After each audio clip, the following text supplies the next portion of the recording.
أشهد أن لا إله إلا الله وحده لا شريك له وأشهد أن محمدا عبده ورسوله أما بعد فأعوذ بالله من الشيطان الرجيم بسم الله الرحمن الرحيم الحمد لله رب العالمين الرحمن الرحيم مالك يوم الدين إياك نعبد وإياك نستعين اهدنا الصراط المستقيم صراط الذين أنعمت عليهم غير المغضوب عليهم ولا الضالين.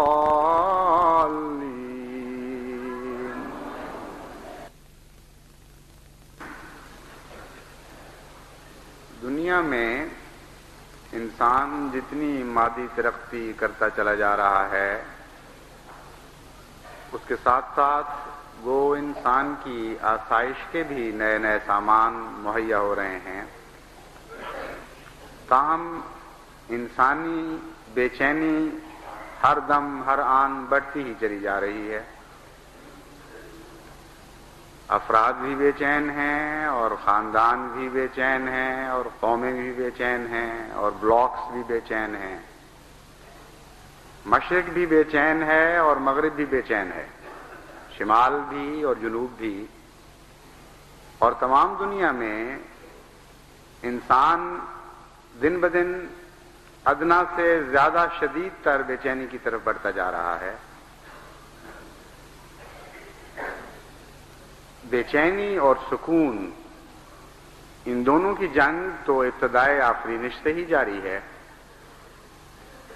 اور ہمیشہ سے انسان کو سکون کی تلاش رہی ہے، لیکن بعض ادوار زمانے میں ایسے بھی آتے ہیں جبکہ بے چینی بڑی شدت کے ساتھ غلبہ پا جاتی ہے اور سکون ایک لفظ سے انقاء نظر آتا ہے جس کا ذکر کتابوں میں تو ملتا ہے لیکن حقیقت میں یہ نہیں پایا جاتا۔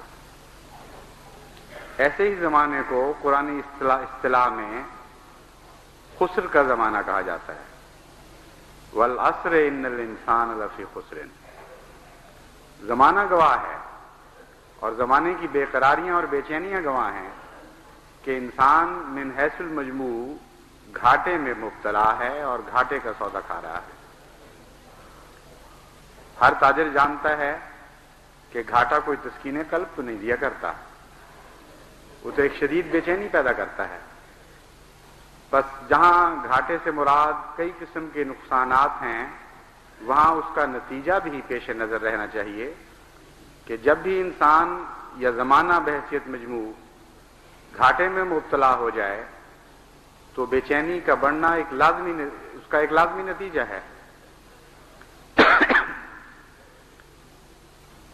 جماعت احمدیہ میں سے بھی اس زمانے کے حالات کا شکار ہو کر بہت سے دوست دعاؤں کے لیے خط لکھتے ہیں اور دل کی بے چینی کا اظہار کرتے ہیں اور بعض پوچھتے ہیں کہ اس کا علاج کیا ہے، اور بعض زیادہ حساس اور زمانے کی زیادہ فکر کرنے والے لوگوں کے لیے بے چین ہوتے ہیں اور ان کے لیے دعاؤں کے خط لکھتے ہیں۔ ابھی چند روز ہوئے ایک دوست نے خط لکھا کہ زمانے کی بے چینی سے میں اتنا بے قرار رہتا ہوں کہ میری راتوں کی نیند اڑ گئی ہے۔ تو ایسے بھی ہیں جن کو اللہ تعالیٰ نے ایک رحمت کا دل عطا کیا ہے، اپنے حالات درست بھی ہوں تو ماحول کے دکھ ان کو بے چین کر دیتے ہیں، اور حقیقی انسان کا یہی تصور ہے۔ حضرت صلی اللہ علیہ وآلہ وسلم کو اپنا دکھ تو کوئی نہیں تھا، لیکن ساری دنیا کے لیے بے چین تھے۔ یہی وہ اعلیٰ تصور ہے انسانیت کا جو قرآن کریم پیش کرتا ہے۔ تو سوال یہ ہے کہ اس بے چینی کا علاج ہے کیا؟ قرآن کریم نے اس کا کیا تصور پیش کیا ہے، اور مختلف انسانی فلسفیوں اور اہل فکر نے اس کا کیا حل تجویز کیا ہے؟ جہاں تک انسانوں میں سے اہل فکر اور سوچ بچار کا جذبہ رکھنے والے انسانوں کا تعلق ہے، ان میں جو گہری نظر رکھتے تھے انہوں نے اس کا یہ حل پیش کیا کہ انسان اپنی تمناؤں سے آزاد ہو جائے، ایک ایسا دل پیدا کرے جس میں کوئی خواہش باقی نہ رہے، اور جب انسان کو یہ حاصل ہو جائے تو لازماً اسے سکون مل جاتا ہے اور طمانینت حاصل ہو جاتی ہے۔ چنانچہ بہت سے مذاہب کی بنیاد اس فلسفے پر رکھی گئی۔ بدھ مت یا جین مت یا اور اس قسم کے بعض مذاہب ہیں جن کا نقطہ ارتکاب یہ ہے، جہاں سے آگے سارا فلسفہ پھوٹتا ہے کہ انسان اگر تمناؤں سے آزاد ہو جائے تو اسے تسکین قلب میسر آ جائے گی۔ ایک دفعہ حضرت خلیفۃ المسیح اول رضی اللہ تعالیٰ عنہ کشمیر میں سیر کے لیے جا رہے تھے۔ جن دنوں میں وہ کشمیر میں مہاراجہ کے ملازم تھے، اس سیر کے دوران جو پہلے بھی کیا کرتے تھے، وہ بسا اوقات ایک ایسے فقیر کو دیکھا کرتے تھے جس کے پاس کچھ بھی نہیں تھا، اور وہ اکثر بے چین اور بے قرار نظر آیا کرتا تھا۔ ایک دن جب وہ سیر کو نکلے تو اسی فقیر کو دیکھا کہ وہ بہت ہی خوش ہے اور چھلانگیں لگا رہا ہے۔ آپ نے اس سے پوچھا کہ سائیں، تمہیں آج کیا میسر آ گیا کہ تم اتنا خوش ہو؟ اس نے کہا جس کو سب کچھ مل جائے وہ خوش کیوں نہ ہو؟ حضرت خلیفۃ المسیح اول نے پوچھا کہ کل بھی جیسے تم ننگے تھے آج بھی ویسے ہی ننگے ہو؟ جیسی کل لنگوٹی تمہارے پاس تھی ویسی آج بھی ہے، مجھے تو کوئی زائد چیز نظر نہیں آ رہی جو تمہیں مل گئی ہو۔ انہوں نے کہا آپ نہیں جانتے، آج میں اس مقام پہ پہنچ گیا ہوں کہ میری مراد کوئی نہیں رہی، اور جدی مراد کوئی نہ ہوئے وہ پوریاں ہی پوریاں۔ یہ اس نے پنجابی میں جواب دیا کہ جب دل میں تمنا ہی باقی نہ رہے تو پھر پوری ہی پوری ہے، پھر بڑا تسکین، انسان بہت تسکین حاصل کر لیتا ہے۔ غالب نے بھی اسی فلسفے کو اپنے ایک شعر میں بیان کیا کہ تجھ کو ہو گر یقین اجابت دعا نہ مانگ، یعنی بغیر یک دل بے مدعا نہ مانگ۔ اگر تمہیں یقین ہو جائے کہ یہ خاص لمحہ ہے قبولیت کا تو پھر کوئی دعا نہ مانگو سوائے اس دعا کے کہ اے خدا ایسا دل عطا کر جس میں کوئی مدعا باقی نہ رہے۔ یہ دل تمہیں مل جائے تو تسکین ہی تسکین ہے۔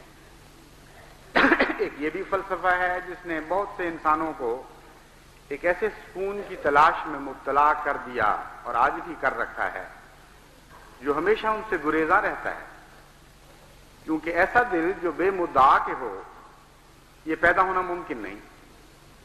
ایسا کامل گریز سوسائٹی سے کہ جس کے نتیجے میں کوئی تمنا باقی نہ رہے، اسی کا دوسرا نام موت ہے، اور موت کے سوا یہ مقصد انسان کو حاصل ہو ہی نہیں سکتا۔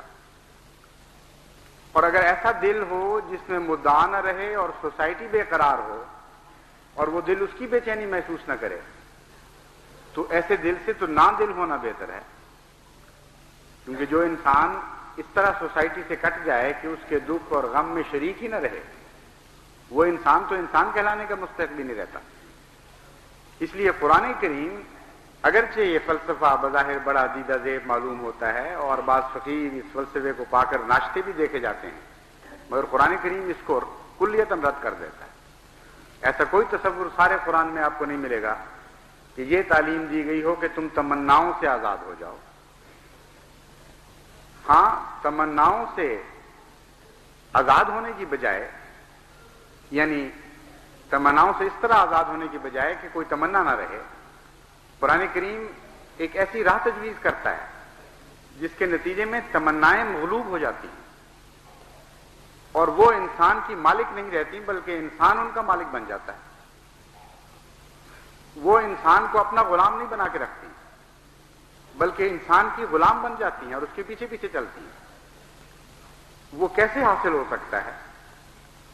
اس مضمون کا آغاز اس آیت سے شروع ہوتا ہے جس میں اللہ تعالیٰ بیان فرماتا ہے الا بذکر اللہ تطمئن القلوب، کہ خبردار اے سکون کے متلاشیو، تمہیں کہیں طمانینت نہیں ملے گی سوائے اس کے کہ اپنے رب کے ذکر میں محو ہو جاؤ اور اللہ کی یاد شروع کر دو. اب کیسے اللہ کی یاد سے طمانینت حاصل ہو، اس مضمون کو خدا تعالیٰ نے مختلف رنگ میں بیان فرمایا ہے اور اس کی بہت تفصیل قرآن کریم میں ملتی ہے. محض ایسا ذکر نہیں ہے کہ جس کے نتیجے میں انسان منہ سے کہنا شروع کر دے اللہ اللہ اور پھر سمجھے کہ اس کا دل تسکین پا جائے گا اور طمانینت حاصل کر لے گا، بلکہ اس کے پیچھے ایک گہرا فلسفہ ہے اور اسے قرآن کریم خود کھول کر بیان فرماتا ہے. ذکر الہی یا عبادت دراصل ایک ہی چیز کے دو نام ہیں، اور جب تک انسان خدا کا عبد نہ بنے اس وقت تک اس کو ذکر الہی کی توفیق ہی نہیں مل سکتی. ان دونوں چیزوں کا گہرا تعلق ہے اور وہ ذکر الہی مراد ہے اس آیت میں جو عبد بندے کا ذکر، عبد کا ذکر ہو، یعنی خدا کے ان بندوں کا ذکر ہو جن کو خدا تعالیٰ اپنی اصطلاح میں عبد شمار کرتا ہے. وہ کن کو شمار کرتا ہے؟ کون ہیں جو عبد بن جاتے ہیں اور جو ذکر الہی کے مستحق بن جاتے ہیں، جو اس مقام پر فائز ہو جاتے ہیں کہ پھر ان کا ذکر ان کے دلوں کو تسکین بخشے. ان کے متعلق قرآن کریم فرماتا ہے کہ یہ وہ لوگ ہیں کہ جب یہ مر رہے ہوتے ہیں تو بستر مرگ پر ان کو یہ آواز سنائی دیتی ہے یا ایتھا النفس المطمئنۃ ارجعی الی ربک راضیۃ مرضیہ فادخلی فی عبادی وادخلی جنتی. اے میرے بندو جو اس دنیا میں راضی ہو کر رہے مجھ سے، میں تمہیں یہ بتاتا ہوں کہ جب تم مجھ سے راضی ہو گئے تھے تو تم مرضیہ بھی بن گئے، یعنی میں تم سے راضی ہو گیا. اور اسی مقام کا نام عبد ہے، عبودیت ہے. فرمایا اس حالت کے بعد ہم تمہیں خوشخبری دیتے ہیں فادخلی فی عبادی، اب تم حق رکھتے ہو کہ میرے بندے کہلاؤ، بس میرے بندوں کی صف میں داخل ہو جاؤ. وادخلی جنتی، اور جو کچھ میرے بندوں کا ہے وہ میرا ہے اور جو میرا ہے وہ میرے بندوں کا ہے. راضیۃ مرضیہ میں یہ تصویر کھینچی گئی، بس میری جنتیں تمہاری جنتیں ہو گئیں. یہاں جنت کو الجنت نہیں کہا گیا، یہاں جنت کی کوئی باغوں والی تصویر نہیں کھینچی گئی، بلکہ جنتی کہا گیا کہ میری جنت میں داخل ہو جاؤ. یعنی اس سے بڑا جنت کا کوئی تصور نہیں کہ اللہ کی جنت میں داخل ہو، اور اس جنت کا دوسرا نام راضیۃ مرضیہ رکھا گیا کہ انسان اپنے رب سے راضی اور اللہ اس کے راضی ہونے کے نتیجے میں اس سے راضی ہو جائے. بس یہاں تمناؤں کو رد نہیں کیا گیا، تمناؤں کے رخ موڑے گئے ہیں، تمناؤں کی تربیت کی گئی ہے اور تمناؤں کو ایسے رستے پر چلایا گیا ہے جس کے نتیجے میں تمنائیں بے چینی پیدا کرنے کی بجائے اطمینان پیدا کرنے لگ جاتی. یہ بہت عجیب مضمون ہے. اس کو دوسری جگہ خدا تعالیٰ اس طرح کھول کر بیان فرماتا ہے کہ دو قسم کے لوگ ہیں. ایک وہ ہیں جنہوں نے اپنی تمناؤں کو اپنا معبود بنا لیا اور ان کی پیروی کرتے ہیں، وہ ان کا آقا بن جاتی ہیں، ان کو لیے پھرتی ہیں جگہ جگہ در بدر. اور ایسے لوگوں کے لیے سکون کا پیدا ہونا ایک ایسا ناممکن کام، ایسی ناممکن بات ہے جس کا تصور ہی اس دنیا میں نہیں پایا جا سکتا. ایک حسابی حقیقت ہے کہ جن کی تمنائیں ان کا معبود بن جائیں ان کو اس دنیا میں کبھی اطمینان نصیب نہیں ہو سکتا۔ وہ حسابی حقیقت یہ ہے کہ تمناؤں اور حصول تمناؤں کی نسبت ہمیشہ قائم رہتی ہے۔ تمنائیں آگے بھاگتی ہیں اور حصول تمنا اس سے پیچھے رہ جاتا ہے، اور کبھی کوئی ایسا مقام نہیں آیا انسانی زندگی پر کہ اس کی تمنا پوری ہو کر آگے پھر کوئی تمنا باقی نہ رہی ہے۔ ایک تمنا پوری ہو کر اگلی تمناؤں کے بچے پیدا کر دیتی ہے، نئی تمنائیں اس کے سامنے آ کھڑی ہوتی ہیں، اور لامتناہی سفر ہے تمناؤں کی پیروی کا، جہاں ہر مقام پر بے چینی، ہر حصول ایک اور بے قراری پیدا کر دیتا ہے، اور حل من مزید کی جہنم کا جو نقشہ قرآن کریم نے کھینچا ہے وہ یہی نقشہ ہے۔ کوئی ایک بھی تو مقام ایسا نہیں جہاں انسان پہنچ کر یہ سمجھ لے کہ ہاں میں نے سب کچھ پا لیا اور مجھے چین نصیب ہو گیا۔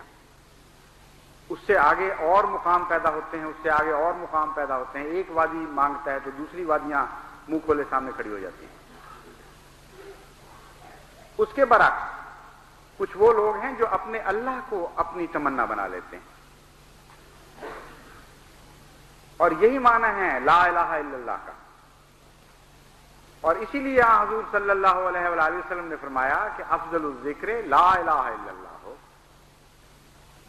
تم جس ذکر کی تلاش میں ہو جو تمہیں سکون بخشے گا، جو تمہاری طبیعتوں کو اطمینان عطا کرے گا، وہ ذکر تو اس فلسفے کا نام ہے کہ اللہ تمہارا الہ ہو جائے، یعنی تمہاری تمناؤں کا آخری مرکز اور سب سے بالا اور سب سے افضل خود خدا ہو جائے، یعنی اس سے بڑھ کر کوئی تمنا نہ رہے۔ اور جب خدا مطلوب ہو جائے تو ہر دوسری تمنا اس کے تابع ہو جائے گی۔ حضرت مسیح موعود علیہ الصلوۃ والسلام نے بھی اسی مضمون پہ روشنی ڈالی ہے مختلف جگہ، شعروں میں بھی اور نثر میں بھی۔ فرماتے ہیں درد و عالم مرا عزیز توئی، پانچ می خواہ مستو نیز توئی۔ اے میرے آقا، میرا تو دونوں جہان میں تو ہی عزیز ہے، وانچ می خواہ مستو نیز توئی، کہ تجھ سے میں کیا چاہتا ہوں وہ یہ کہ تیرے سوا میں کچھ اور نہیں چاہتا، مجھے تو مل جائے۔ لا الہ الا اللہ کی یہ تفسیر ہے کہ میری تمام الہ کہتے ہیں، جیسا کہ قرآن کریم نے دوسری جگہ استعمال فرمایا، خواہش کا آخری مقام الہ ہوتا ہے۔ کبھی وہ انسانی خواہش کا آخری مقام بن جاتا ہے، کبھی وہ خدا ہو جاتا ہے حقیقتاً جو اللہ ہے۔ تو فرمایا لا الہ الا اللہ، اگر اللہ تمہارا آخری مطلوب ہو جائے تو پھر تمہاری کوئی بھی خواہش تمہیں بے قرار نہیں رکھ سکتی، کیونکہ اسی کا نام ہے راضی ہو جانا۔ پیارے کی طرف سے پھر جو کچھ ملتا ہے وہ پیارا لگنے لگ جاتا ہے، کیونکہ پیارے ہاتھوں سے آیا ہے۔ پھر انسان یہ نہیں دیکھا کرتا کہ یہ کیا ہے، وہ پیارے کے ہاتھوں سے آئے ہوئے غم پر بھی راضی ہو جاتا ہے، اس کے ہاتھوں سے آئی ہوئی خوشی پہ بھی راضی ہو جاتا ہے۔ اور راضیتاً کا یہی معنی ہے کہ ہم نے تمہیں مختلف حالوں میں رکھا، تمہیں دکھ بھی تھے، تمہیں خوشیاں بھی تھیں، تم بیمار بھی ہوا کرتے تھے اور لوگوں کی طرح، تم شفا بھی پا جایا کرتے تھے، تمہیں مالی پریشانیاں بھی لاحق ہوتی تھیں اور تمہاری مالی پریشانیاں دور بھی ہو جاتی تھیں، لیکن اس ہر حالت میں تم مجھ سے راضی رہے۔ تم نے کبھی شکوہ نہیں کیا کہ اے خدا میں تو تیری عبادت کرتا ہوں، مجھے کیوں دکھ پہنچا ہے، میں کیوں بیمار ہوا، میرے بچے کیوں فوت ہوئے، میری بیوی کو کیوں نقصان پہنچا، کیوں میری جائیدادیں تباہ ہوئیں۔ یہ سارے حالات جس طرح دوسرے انسانوں پر گزرتے تھے، اے میرے بندے تجھ پر بھی گزرتے رہے۔ اگرچہ یہ الگ بات ہے کہ دوسروں کی نسبت تو کم ابتلا میں تھا، لیکن جہاں تک تیری ذات کا تعلق ہے تو بھی زیرو بم میں سے گزرا ہے، لیکن ہر حالت میں تو مجھ سے راضی تھا۔ غم کی حالت میں بھی تو مجھے یاد کیا کرتا تھا، خوشی کی حالت میں بھی یاد کیا کرتا تھا۔ الذین یذکرون اللہ قیاما وقعودا وعلی جنوبہم، یہ حالت تھی تیری کہ راتوں کو بھی اٹھتا تھا تو یاد کرتا تھا، کھڑے ہو کے بھی یاد کرتا تھا، لیٹے ہوئے بھی یاد کرتا تھا، بیٹھے ہوئے بھی یاد کیا کرتا تھا۔ یدعون ربہم خوفا وطمعا ومما رزقناہم ینفقون، ایسے بندے بن گئے تھے یاد کرنے والے کہ طمع کی حالت میں بھی یاد کرتے تھے اور خوف کی حالت میں بھی یاد کرتے تھے. یعنی وہ حالتیں جو دوسرے انسانوں کو خوف میں مبتلا کر دیتی ہیں اور غم میں مبتلا کرتی ہیں، ان میں بھی اللہ ہی یاد آیا کرتا تھا. تو کامل طور پر اگر کسی وجود سے محبت ہو جائے تو اس محبت کے نتیجے میں اس کی ہر عادت اور ہر بات، ہر ادا پیاری لگنے لگ جاتی ہے. اور اسی کا نام طمانیت قلب ہے. محبت کا یہ مقام انسان کو حاصل ہو جائے کہ کسی ایک وجود سے ایسا پیار کرنے لگے کہ پھر اس کی ہر بات پر راضی ہونا سیکھ جائے. لیکن یہیں تک بات نہیں رہتی. بعض دفعہ محبوب سے ایک انسان راضی رہتا ہے لیکن محبوب راضی نہیں ہوتا. دنیا میں تو یہ بھی ہم دیکھتے ہیں. ہر انسان کے اپنے اپنے مقام ہیں. کوئی بدصورت ہے، کوئی خوبصورت ہے، کوئی اعلیٰ علمی صلاحیتیں رکھتا ہے، کوئی جہالت کی طرف میں مبتلا ہے. قومی فرق ہیں، نسلوں کے فرق ہیں، مزاجوں کے فرق ہیں. تو انسانی دنیا میں تو ہم یہی دیکھتے ہیں کہ عاشق تو راضی ہوا پھرتا ہے اور معشوق راضی ہی نہیں ہونے میں آتا، اور ہو بھی نہیں سکتا بیچارہ. اس کے اپنے بھی تو کچھ تقاضے ہیں، اس کے اپنے بھی تو ذوق ہیں، وہ بھی تو پورے ہونے چاہیے. اس لیے وہ عشق پھر بھی بے چینی پیدا کر دیتا ہے. لیکن خدا تعالیٰ نے جس عشق کا ذکر فرمایا ہے وہاں ہر رضا کے ساتھ ایک متقابل رضا بھی ملتی ہے جو مرضیہ کی شکل میں ظاہر ہوتی ہے. فرماتا ہے تم جس مقام پر بھی ہوگے، خواہ تم ادنا بندوں میں سے ہو یا اعلیٰ بندوں میں سے ہو، خواہ علماء میں سے ہو یا جہلاء میں سے ہو، حسین لوگوں میں سے ہو یا بدصورتوں میں سے ہو، میں تم سے وعدہ کرتا ہوں کہ جب تم مجھ سے میری کسی ایک ادا سے بھی راضی ہوگے تو اس کے جواب میں ایک مرضیہ کی حالت بھی پاؤ گے، اور اس کا ایک جواب دیکھو گے. میں ہمیشہ اس کے جواب میں تم سے راضی ہوا کروں گا اور تم سے اپنے پیار کا اظہار کروں گا. یہ ہے طمانیت قلب جس کا نقشہ قرآن کریم نے کھینچا ہے. راضیت مرضیہ اس حال میں کہ ہر دفعہ جب عاشق اپنے معشوق سے راضی ہوتا ہے تو معشوق بھی ایک مرضی کی ادا دکھاتا ہے، اس سے پیار کا اظہار کرتا ہے. اسی کا نام طمانیت قلب ہے، اور اس کے سوا طمانیت قلب کا اور کوئی راستہ نہیں. جاہل ہیں جو اس رستے کو چھوڑ کر دوسرے رستوں میں طمانیت کی تلاش کیا کرتے ہیں. بس وہ لوگ جو مجھے لکھ کر پوچھتے ہیں، جو دنیا کی بے قراری کا علاج چاہتے ہیں، ان کو میں بتا دیتا ہوں کہ اس علاج کے سوا مجھے تو کوئی اور علاج نظر نہیں آتا. اپنے رب سے محبت پیدا کریں، اس کو اپنا مطلوب بنا لیں، اس کو اپنا مقصود بنا لیں، اور پھر اس سے راضی ہونا سیکھ جائیں. جتنا آپ رضا میں آگے بڑھتے چلے جائیں گے اتنا ہی آپ عبودیت میں داخل ہوتے چلے جائیں گے، اتنا ہی اللہ تعالیٰ کے عبد بنتے چلے جائیں گے. اور جب خدا کا کامل عبد بن جائے تو اس سے ایک اور نتیجہ پیدا ہوتا ہے. کامل عبد ہوتا ہی وہ ہے جس کا اپنا کچھ نہ رہے، کلیتاً خالی ہو جائے اپنے وجود سے، اور پھر مالک جو اس کو دیتا ہے وہی اس کا ہوتا ہے. یعنی 100% وہ مالک پر منحصر ہو جاتا ہے. اپنا جب کچھ نہیں رہا تو جو کچھ بھی مالک سے ملتا ہے بطور عطا ہی ملتا ہے نا. اللہ تعالیٰ فرماتا ہے کہ جب ہم تمہیں خالی کر دیں گے ہر دوسری چیز سے، یعنی تمہاری تمنائیں تو رہیں گی لیکن میری غلام بن کر رہیں گی، آزاد تمنائیں نہیں رہیں گی، غالب تمنائیں نہیں رہیں گی، مغلوب ہو جائیں گی میری یاد کے نیچے. تب میں تمہیں بتاتا ہوں کہ جو کچھ میرا ہے وہ تمہارا ہو جائے گا.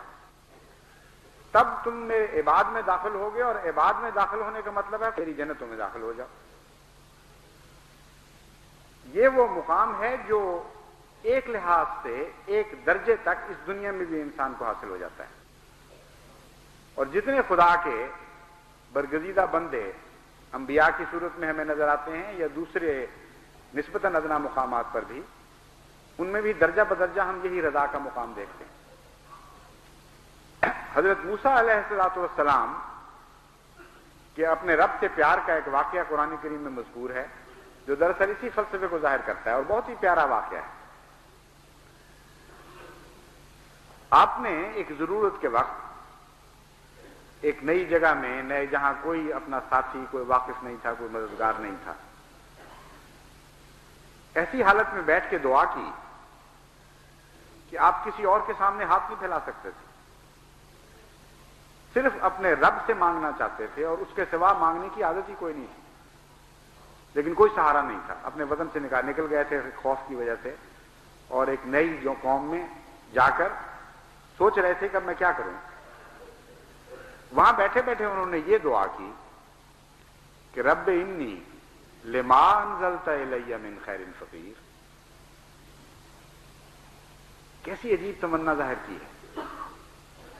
کہتے ہیں اے میرے رب، تو جو کچھ بھی مجھے دے وہی میری تمنا ہے، میں اسی پہ راضی ہوں، میں فقیر اس چیز کا ہوں جو تو مجھے عطا کرے۔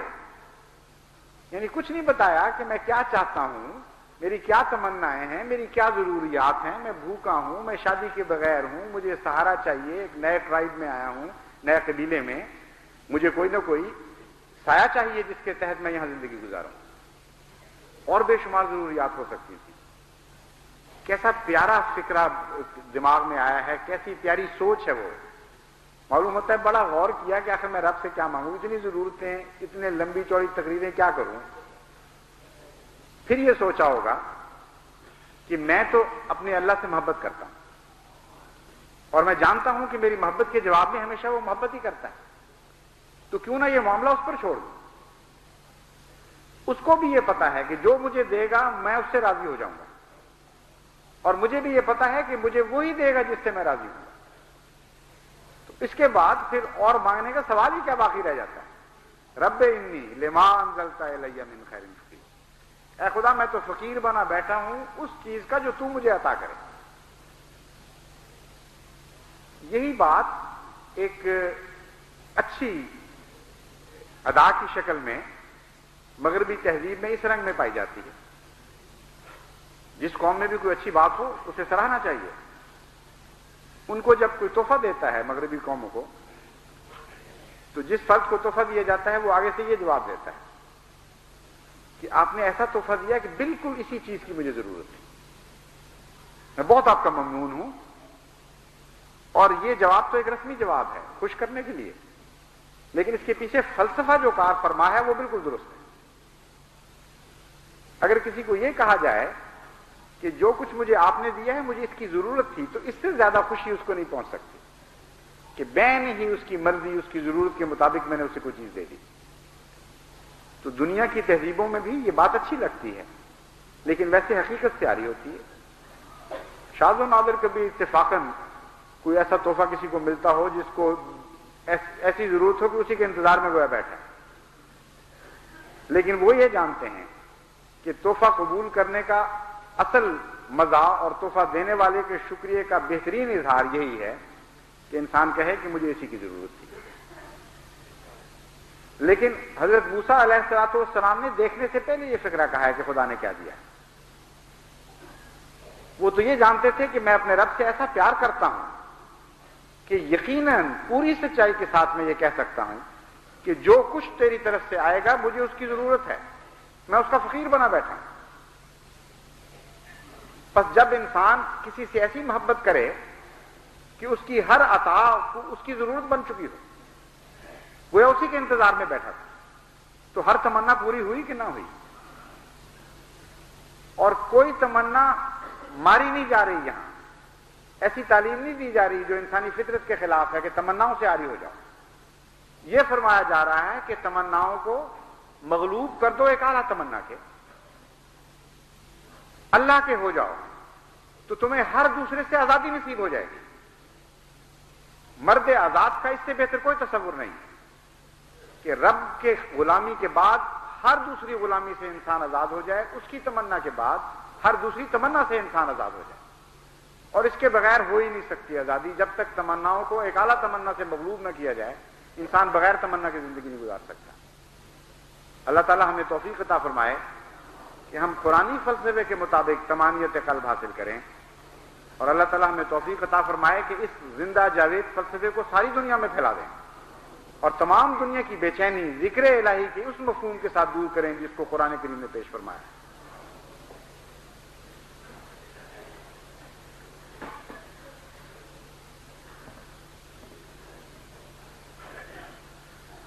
الحمد لله نحمده ونستعينه ونستغفره ونؤمن به ونتوكل عليه ونعوذ بالله من شرور أنفسنا ومن سيئات أعمالنا ومن يهده الله فلا مضل له